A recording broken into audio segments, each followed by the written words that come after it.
Alrighty, gang. Happy New Year. This is your boy PhaseOne coming back with another Patreon tutorial. It is January, and I thought I'll start this year off with an interesting tutorial about impulse responses.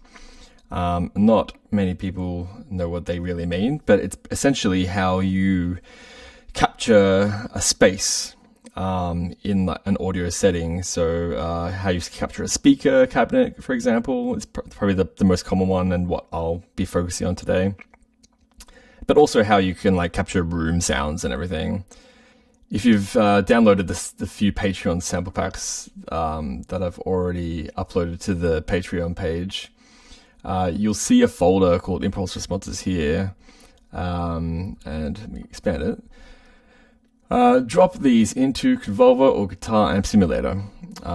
So a lot of you might be wondering what that folder is for, because when you go into it, when you hear the actual samples, they're not meant to be dropped and dragged into projects. They're meant to be dropped and dragged into your Convolvers and amp simulators. So when you hear it, it sounds like just little clicks. And then unless you have like a reverby one like this. Like that almost sounds like an impact. But essentially what this is, long story short, is it's like something full frequency. Best way to describe that is like white noise, because it's all frequencies at the same amplitude. You essentially send a tiny sample of that through your guitar cabinet and then record it with a microphone, and then and then the result that you have, that tiny little snippet of sound, is essentially your cabinet sound or room sound, depending what you're going for. You can put amps in like a big church or whatever, and you'll get like a lot more room sound and stuff like that. So yeah, you're recording the response out of the guitar cabinet, and with a microphone, and send it straight back into your computer. So like the way you would do that, for example, is like get a white noise sample like this, and I'm talking like you only want like that much. It seems wild. It seems insane. Like you only want like just a sample's worth, even less, like literally a sample's worth, and you send that into your guitar amp and record it. And then what you're left with is things that sound like these impulse responses.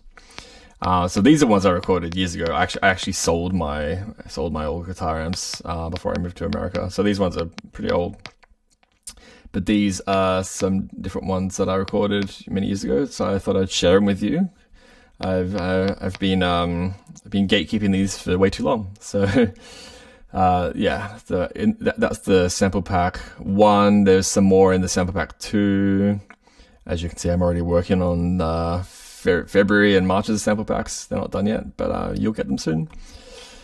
So anyway, back to it. That's how you would do it, just with a bit of white noise. And yeah, and so let's go to this guitar I've recorded here. There's nothing on it right now. Let me turn that off. This guitar here, it sounds a little something like this. This is direct input, like nothing happening, straight through my audio interface.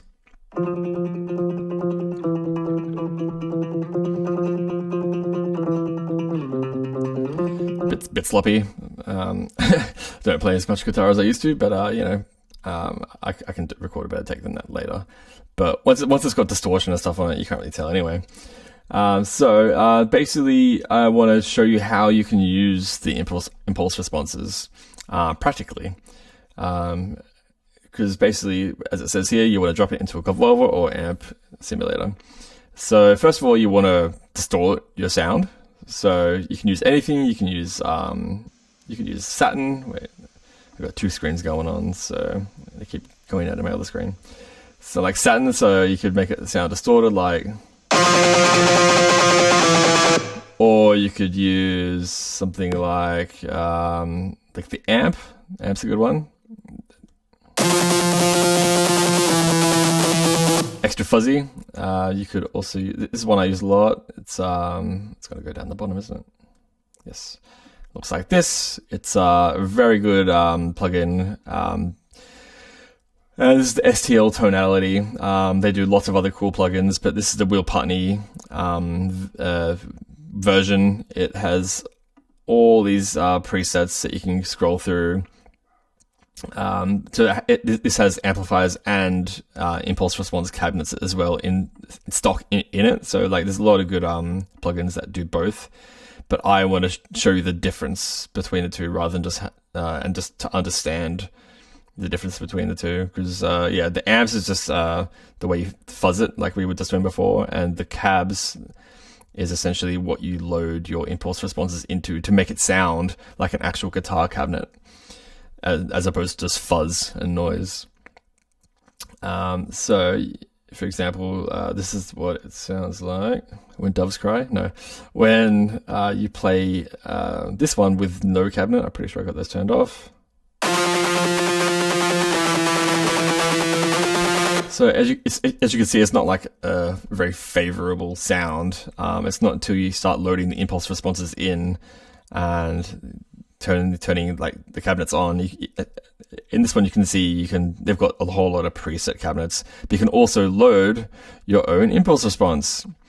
So you can choose that option. You can choose any of the preset ones, but you know, that's just a good example of what I mean when I say that in the description in the folder.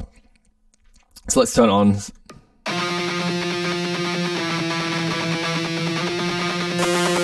Compared to that, you know, yuck, and then that sounds nice and tight and like it's actually coming out of a speaker.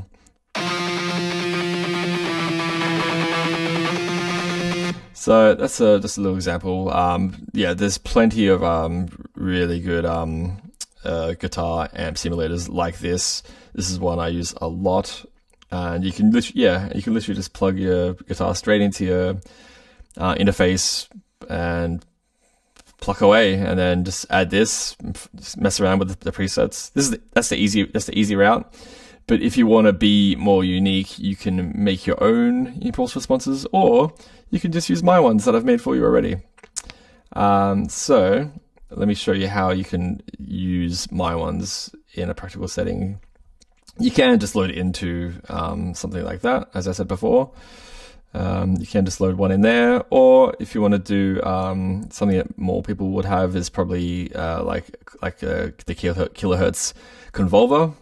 Probably the most practical way you could use this. I feel like most EDM producers would have these plugins, the kilohertz convolver. So you can literally just go and drop and drag the samples from the sample packs in here and distort it. And then this is before. Yuck. And then this is with my impulse responses. Nice. And yeah, and you can try the other ones. You can A and B them, see how they sound different.